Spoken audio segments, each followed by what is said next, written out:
İdrakte yol açmış geceden gündüze Allah.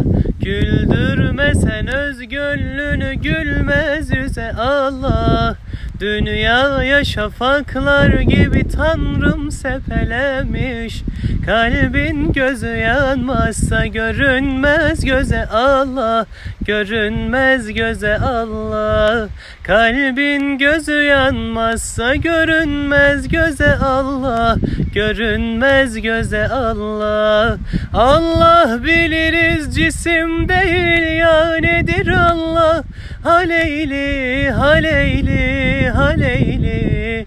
En yüksek olan hakta hakikattedir Allah. Haleyli, haleyli, haleyli. Dondunsa tekamül ve güzellikler önünde.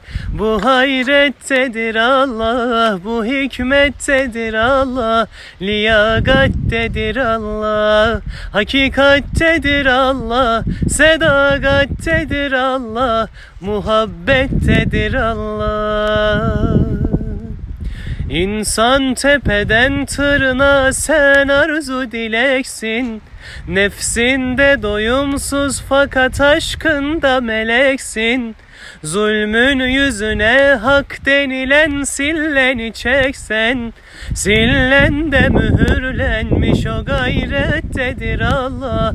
O gayrettedir Allah. Sillende mühürlenmiş o gayrettedir Allah. O gayrettedir Allah.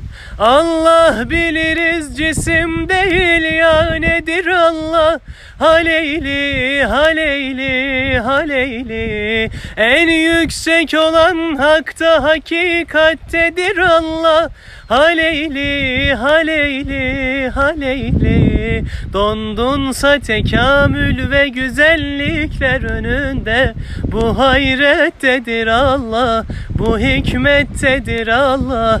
Liyagattedir Allah, hakikattedir Allah. Sedagattedir Allah, muhabbettedir Allah.